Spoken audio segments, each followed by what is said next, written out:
Yeah.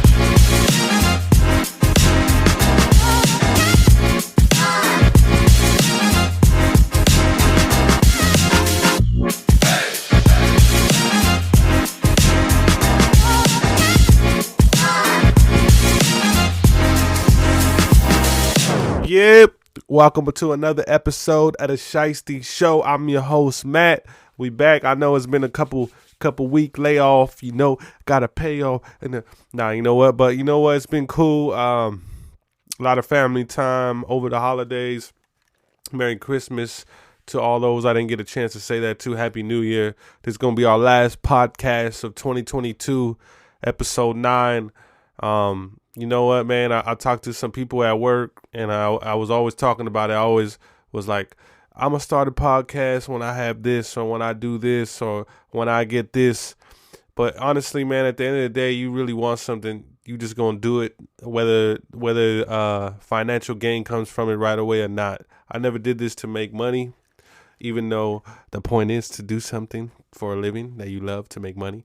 But I never came into it with the thought of trying to be a millionaire. I just came into it because me and my boys love to talk shit, and this is what we do anyways on a daily. At work, at the barbershop, even with my cousins on the phone.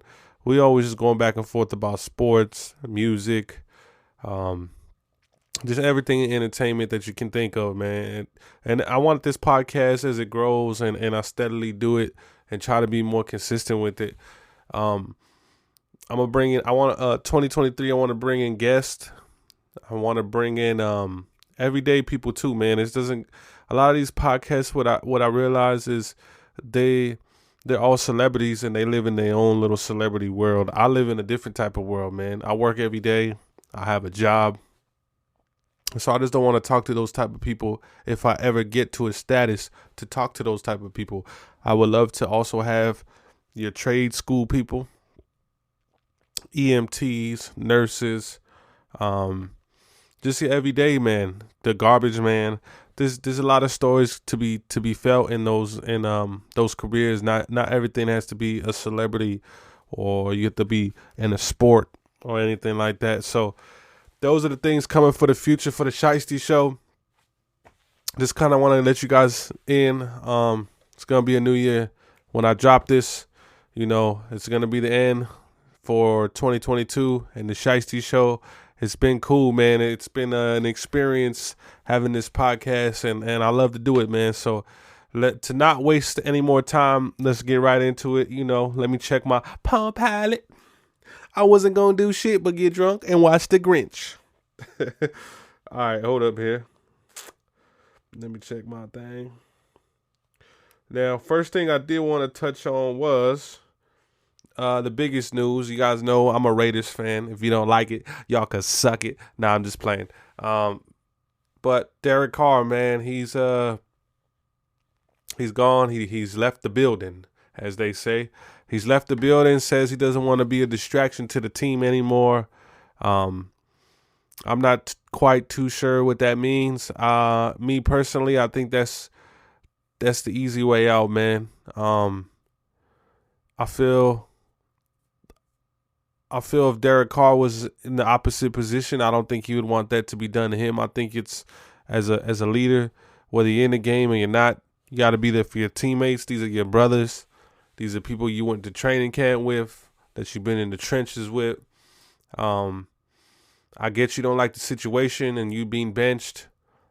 But I think at the end of the day, you need to be there for your team, your teammates, and have your brothers back, whatever the situation calls for. I think that makes a good impression, and for the next team to choose, he's the right type of leader that we need.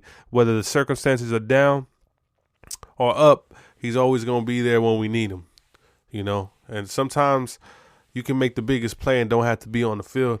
I feel like if you could coach up a player and tell him where to be, certain spots, what to do, he can impact the game just as much. So for me, I think personally that was a little bit of the easy way out, I see. But in all honesty, man, as a Raider fan, I know they're going to always throw the blame on the defense hasn't been spectacular. He's had 4 or 5 different coaches in a span of his 9 years. He's never really had a true number one until this year when he had Adams. He had Cooper, but Cooper at that time was still a little bit inconsistent, which you see now. So, but to me personally, and this is my honest opinion, Derek Carr was good before he got his leg broken when he was on the MVP race to be one of the best quarterbacks at that time. He was looking like the guy, man. Until he got that leg broken in that Indianapolis game right before the playoffs, and the Raiders ended up losing that playoff game because we had to play with Matt McGloin. If y'all remember him, Matt McGloin. But the thing is other than that MVP race type season, he's never really been a guy that's gonna. He has all the numbers in the world, but the one numbers that he has that is the biggest impact is wins and losses. Doesn't matter what your completion percentage is. It doesn't matter how many yards you throw. I don't care if you got 57 touchdowns. If you're not winning football games, you're not the right guy. And it's sad to say he hasn't always had the best Raider team around him. That's one thing for sure. But this year was the year. I told a lot of people that I work with, a lot of people that I communicate and talk to every day about football and sports. One thing I said before the season started, and y'all could check this, was I told these people that Derek Carr has no more excuses. He's got the number one receiver, one of the best tight ends, one of the best slot receivers, one of the best running backs. And I don't care what anyone says. Toward the middle of the season, the offensive line played well enough for Derek Carr to win these games. It's not like these games we were behind. These games we were leading. And when you give a lead to a quarterback, he should be out there. He should go out there, be efficient, not turn the ball over, and make stupid mistakes in critical positions. Derek Carr has seemed to just crumble. I know he got mad about what Joey Bosa said about him, how he crumbles and folds up. But man, I see it, man. He's lost confidence ever since his leg got broken. He was more athletic. He was willing to run more. I've seen Derek Carr fumble it out of his own end zone and lose us a game. I've seen him throw interceptions at the end of the game trying to drive plenty of times. It's been 9 years. You go to any job and you're a subpar worker and nobody likes what you're doing because your production is not up. I guarantee you'll be let go from that job. They're not giving you 9 years. Now, if Derek Carr was a black quarterback, would they give him the same amount of time? I don't like to make this a race thing, but this is an honest question. He's just good enough to where you might be able to hold off and get there, but he's shown us he's not been able to win a playoff game in the one playoff game he did play in, which, there was a bad call in that game, but, we have a chance there driving down late against Pittsburgh to possibly keep our playoff hopes alive, and he just absolutely throws a duck and misses Hunter Renfrow. And it's just been too many things of this. And then I just seen Darren Waller come out right now reading about it. Darren Waller comes out and says it's time that we give our confidence and get into Jarrett Stidham. You know what that says to me? I did hear a lot of reports when Darren Waller was out that he was frustrated with the offense. He doesn't like playing with Derek Carr. And that maybe he was sitting out longer than supposed to from an injury that was supposed to heal up faster than what he says it does. I'm not saying he's lying about his injury or anything like that, but there was rumors around. Raiders know. Raider people that listen to the media for at least the Raiders news understand what I'm talking about. That there was a little friction, that people thought Darren Waller was taking his time on coming back. And the reason is that he's lost confidence and does not want to play with Derek Carr. So for him to be one of the guys and captains probably on that team to come out and say we need to stand behind Jarrett Stidham now, it kind of proves the point that maybe that was true. I know there's a lot of guys in that locker room that are frustrated. and Devontae Adams can come out and say whatever he wants. But the end of the day, the cure for all this nonsense is winning. If the Raiders go out getting a quarterback and Devontae Adams has one of the best seasons next year and puts up crazy touchdowns, he's Derek Carr who? That's what. Winning cures everything. And at the end of the day, Derek Carr wasn't winning games. And that's what it comes down to, man. Wins and losses. I don't care about the stats. I could go out there and have 40 points but lose. How good is the 40 points? You know, I could go out there and complete every pass that I throw, but we lost by 14 points. What good is that? So don't get caught up in the numbers like the ESPN likes to show you. ESPN and Stephen A. like to throw out the numbers, right? Numbers lie sometimes. And what never lies is wins and losses. And that's at the end of the day what it's all about. Wins and losses. You don't win the Super Bowl by losing. So, you know what, man? If it's time, it's time. I wish Derek Carr the best. He's been a Raider, man. He's one thing I would like to say about Derek Carr, I don't want to just totally bash on my boy. For one time, once upon a time, he was my boy, and I did think he was going to be the future of the Raiders. But I would like to say, man, when he cried this year in that post game about a place that he loves, I could tell that was genuine and from the heart, man. And no one can laugh at a man for crying and being genuine and from his heart, from something that he's put in 9 years into. So no hate to Derek Carr. I hope, honestly, I wouldn't mind seeing Derek Carr go to another team and be good and elite and take it up another notch like Geno. You know, happy for Geno. He's another story, man. He was just a average so-so backup and, have a great season this year. I hope Derek Carr can bounce back, and if he continues to play, good luck to him.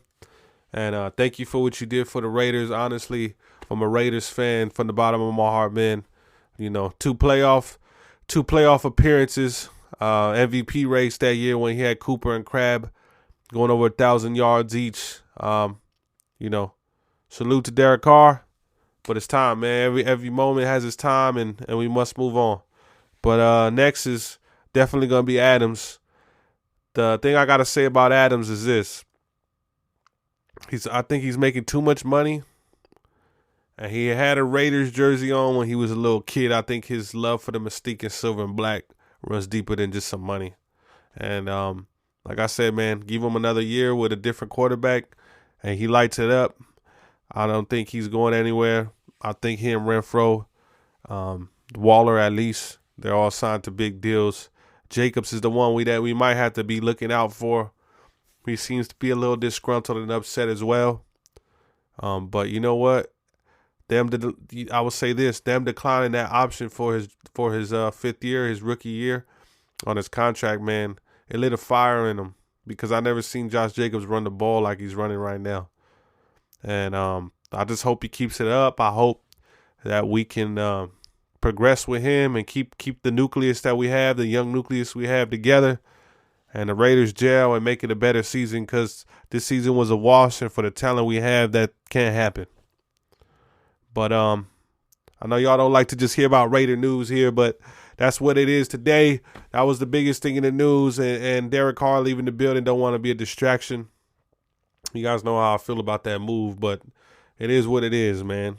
It is what it is. So on to the next here.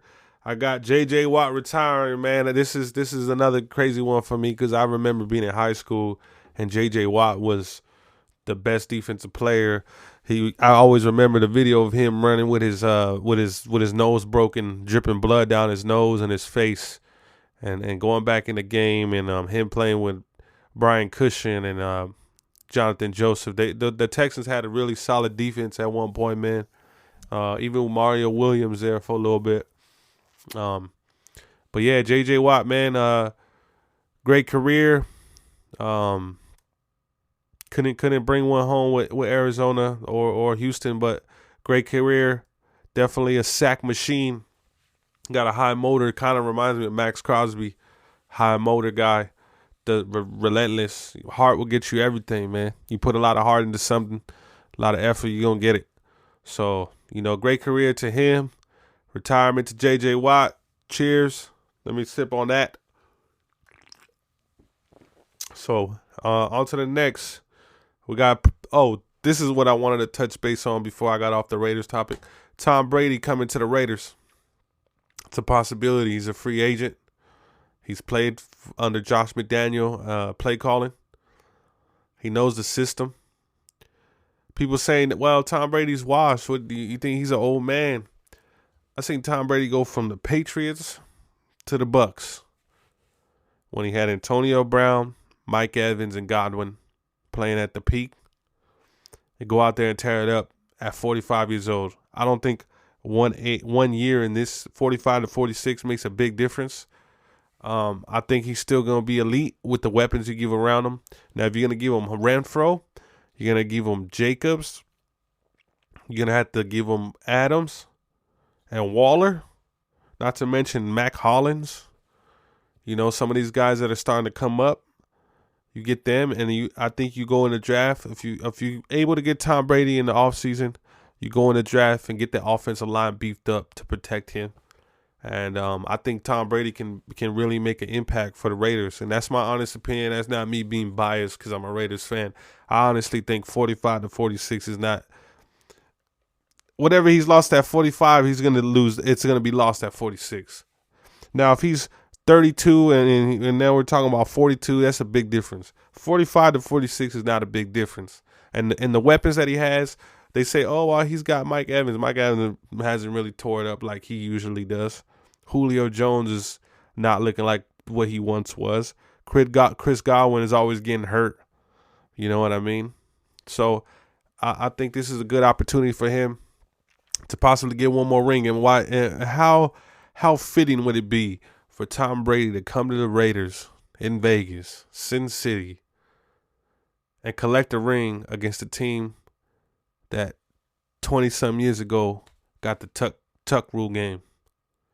How crazy would that be, man? So I hope it's true. We'll see. I think if they're not able to get Tom Brady, I think that they will go out and get someone like Baker Mayfield. I think they'll go out and get someone like Jimmy G. They might go out and get someone like Aaron Rodgers. But see, Aaron Rodgers is a little different. You might have to trade for him. And Tom Brady. I think those are the three quarterbacks they're going to be looking at if they don't go get one in the draft. In the draft this year, from what I hear, and I'm not the biggest college guy, but I got some buddies that are real heavy college guys that tell me that this draft is not really looking good for quarterbacks. So I'm going to take their word for it, man. And I'm not a college guy, but I will be a college guy because my boy Prime Time Dion said, it must be the money. Y'all ain't know about that one. It must be the money, baby. Prime time over there at Colorado, Buffalo Bills. Nah, I think it's just called the Bills, right?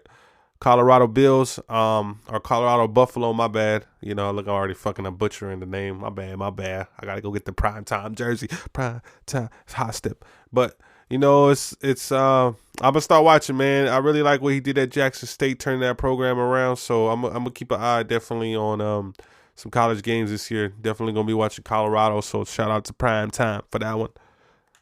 Next on the list, I got boxing.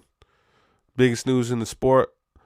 Tank Davis getting arrested for assault. Gotta be smarter than this, man. You got a great career. You're a young black man making it in America, making millions of dollars to box, to use your fist, to get yourself out the hood, to get your family out the hood. What Tory Lane, same thing, man. What goes through one of these guys' mind to think I throw it all away for me, for ego, for a tough moment, for me to feel like I'm the man. Throw it all away.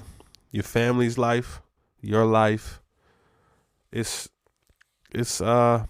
unfortunate, man. It's unfortunate. I think the fight against Hector for Tank is probably going to be canceled.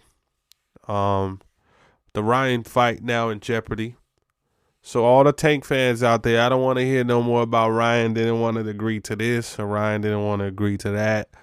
No more of that, man. If this fight no longer happens, this is solely on the shoulders of Tank Davis because he knew what was in store. The biggest bag he's ever made was on the line, and all you had to do was keep your nose clean. Like Tory Lanez, man, going around punching people and shit.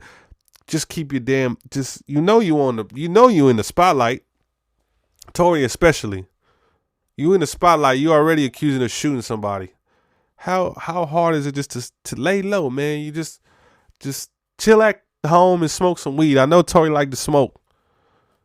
You know, what I don't know what's going on in these people's head, man. Tank, you gonna risk millions of dollars to put your hands on a woman, and I don't ever accept putting hands on a woman. And if Tory really did shoot Megan, then that's some sucker shit. Because if you believe in a man hitting a woman is wrong, then shooting a woman is 10 times worse. So if Tory is really guilty, and I know the truth is eventually gonna come out, if he's really guilty for shooting Meg, he's canceled. The trial looked a little funny. Bodyguards started disappearing.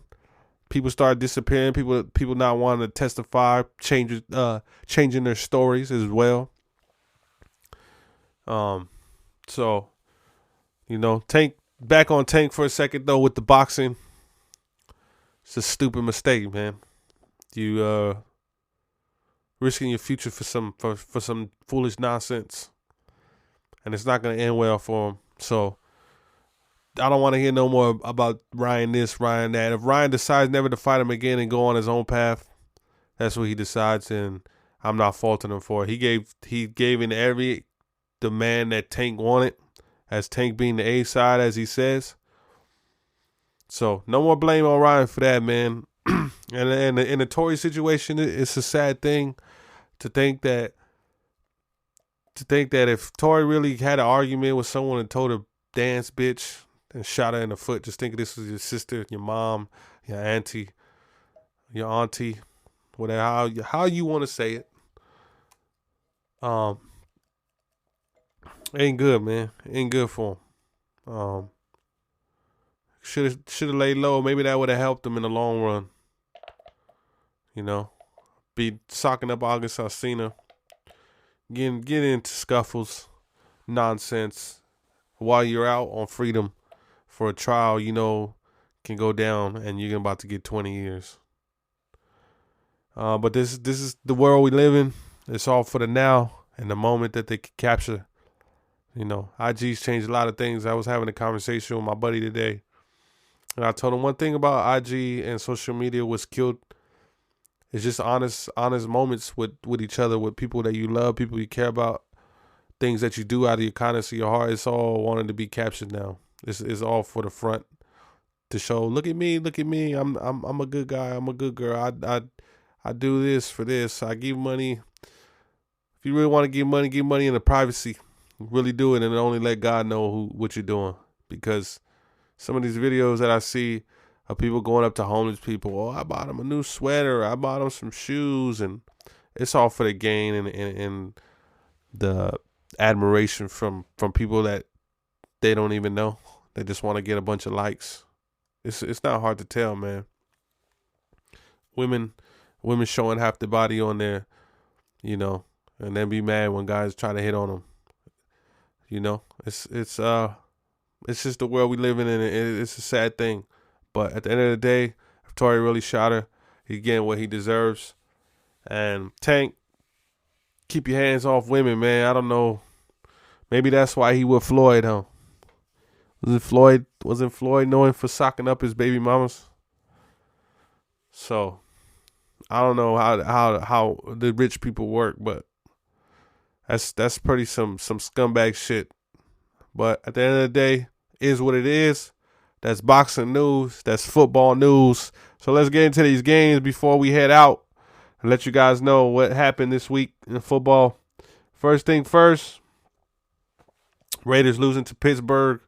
Could have saw that coming, right? But you know what? Jarrett Stidham, we believe. You might see me rocking a jersey pretty soon if my boy comes out in these next 2 weeks and tears it up. Hey, and don't forget, the Raiders are not officially out the playoffs just yet. For the most part. But in all honesty, we'll see how it goes. Jarrett Stidham, what he does have going for him, though, I will say is he was picked from Belichick and Josh McDaniels. So there got to be some type of talent that they saw there for them to go and take him in the draft with New England. So I can't fully say that he's not gonna come in and tear it up. But first game we got Jaguars beating the Jets. Hey, Jaguars going on a run, man. They've turned it up the last couple games, and they look kind of cold during the middle of the season. But I think Trevor Lawrence is trying to start to gather his footing and really understand the offense. And Jacksonville's turned it around, man. They looking solid. They looking solid. So that was a good game for them. Falcons Ravens. Falcons lose 17-9. We got the Lions, man, the nifty Lions. Oh man, they lost to the Carolina Panthers 37-23. That must have been a good game. I really like what Detroit's done, man, winning 6 in a row. Before that, that's a tough thing to do in the NFL, man. But that's crazy, man. Good for the Panthers. Next game we got the Seahawks and the Chiefs. Chiefs win 24. Chiefs win 24-10. Looks like the Chiefs, they're gonna be the team to beat in the AFC. Buffalo, you want to be the top guys, you got to go through the Chiefs. That's what it is looking like. They're the team to beat until somebody says otherwise. So, and another team that's gonna be right there is the Bengals, man. I honestly think this is my pick right here to make it back to the Super Bowl. I think the Bengals have enough with Joe Burrow. He's the one I dedicated this podcast. The whole image was the Shiesty show. I got it from Joe Burrow, Joe Shiesty. It's Joe Burr. It's Joe Burr. It's Joe Shiesty, man, and that's who I modeled this podcast after. But the Bengals win 22-18. We got the Saints Saints beating the Browns 17-10. We got the Giants losing to the Vikings 27-24. Keep an eye on the Vikings still hanging around there. Then, of course, you got Buffalo beating Chicago 35-13. Put a whooping on them, boys. Justin Fields, you might want to chill. Next, we have the Texans and the Titans 14-19. Damn, the Texans. Hey, you know what, man? One thing I will say about the Texans this year, they've been in a lot of close games with good teams. They've held their own, even though the record doesn't reflect that. It says a lot about a coach and a team to go out there and fight, even though you're not fighting for a playoff spot. There's a lot in your team, and that's what you want to see, man. So they go out there and beat the Titans, 19-14. Then we got the Commanders and the 49ers. 37-20. 49ers win that game. Next, we got the Cowboys and the Eagles. Cowboys win a crazy game. That was a very good game to watch. Even though Jalen Hurts wasn't in that game, very competitive. But Dallas pulls it out 40-34. So we got my boys. Like I said, they drop a close one that we needed. Probably ended our season, our playoff hopes. We lose to Pittsburgh 13-10. So that's how that go. And we got Packers and the Dolphins. We got the Dolphins actually hitting the skid here, man. They're hitting the slump. They was looking real hot with Tua. Tua not playing. Teddy Bridgewater is supposed to start this week, from what I know. But yeah, man, Packers win that one, and they're still in the hunt as well. So we got 26-20 there. We got the Broncos and the Rams. One thing I want to say, not to hate, I got Broncos in my family, a lot of Bronco fans in my family. Just Russell Wilson was not the guy, man. But what it looks like, I say you got to give him one more year before you fully give up on him. Too much money, too much invested for him to just give up on him now. But from the way it's looked, it hasn't been good for him, man. So, Broncos definitely were just a quarterback away, but now it's looking like the whole team might have to be restructured the way it's going for them. Not really competitive in this game. What is that? 51-14, man. Almost worse than that beating we put on them, 59-14. But that's for another time. So we got the Buccaneers and the Cardinals, 19-16. Tom Brady's still hanging around. Why don't you come to the Raiders? Just win, baby. And we got the Chargers actually clinching a playoff spot for sure. Against Indianapolis, man. I hate the Chargers. I hate Justin Herbert. Fucking surfer dude. I fucking hate that clown. No, I'm just playing, but